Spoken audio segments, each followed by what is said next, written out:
राधे राधे भक्तों, आज का जो वीडियो है वो देवउठनी एकादशी के ऊपर है। तो चलिए देरी ना करते हुए वीडियो शुरू करते हैं। मिलते हैं वीडियो के अंत में, तब तक के लिए राधे राधे। देवउठनी एकादशी 2025 दिव्य जागरण का पर्व कार्तिक शुक्ल पक्ष की एकादशी को मनाई जाने वाली देवउठनी एकादशी सिर्फ एक तिथि नहीं बल्कि आध्यात्मिक जागरण का प्रतीक है।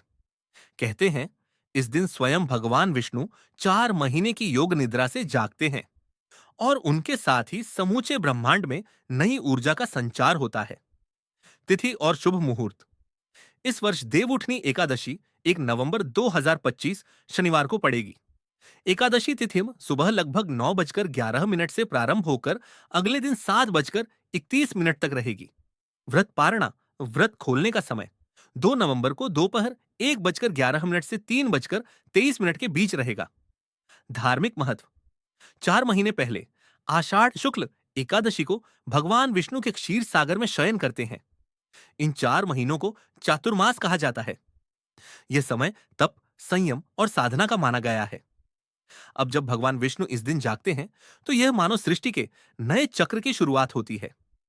यही कारण है कि इस एकादशी के बाद विवाह, गृह प्रवेश, मांगलिक कार्य और शुभ कर्म पुनः शुरू हो जाते हैं। यह दिन देवों के पुनरुत्थान का प्रतीक है, यानी ब्रह्मांड की वह घड़ी जब निष्ठा और कर्म दोबारा सक्रिय हो जाते हैं। कथा। जब भगवान ने जगाया संसार। एक प्राचीन कथा के अनुसार जब भगवान विष्णु योग निद्रा में थे तब पूरी पृथ्वी पर स्थिरता छा गई थी। देवता, मनुष्य सब प्रतीक्षा में थे, जैसे किसी गहरे सन्नाटे के बाद सुबह की पहली किरण आने वाली हो।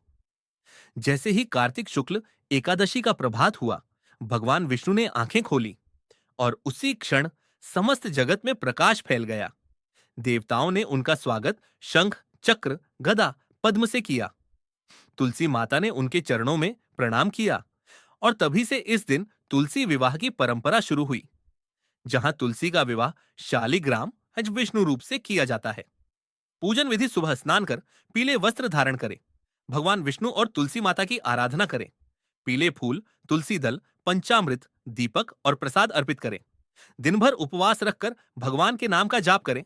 AUM ये नमो मोर भगवते वासुदेवाय का मंत्र इस दिन अत्यंत शुभ माना जाता है। संध्या में तुलसी के पास दीप जलाकर शालिग्राम तुलसी विवाह का आयोजन करें। यह विवाह सृष्टि में पुनः शुभता और संतुलन की स्थापना का प्रतीक माना जाता है। इस व्रत का रहस्य बाहरी ही नहीं, आंतरिक जागरण देवउठनी एकादशी हमें याद दिलाती है कि जैसे भगवान विष्णु निद्रा से जागते हैं, वैसे ही हमें भी अपने भीतर सोई हुई चेतना को जगाना चाहिए। यह दिन हमें प्रेरित करता है पुराने पापों और आलस्य को त्यागने, जीवन में नई शुरुआत करने और अपने कर्मों से उजाला फैलाने के लिए। कहते हैं इस दिन जो व्यक्ति श्रद्धा से व्रत करता है उसे भगवान विष्णु का आशीर्वाद प्राप्त होता है और जीवन में नई दिशा खुलती है। तो वीडियो यहाँ तक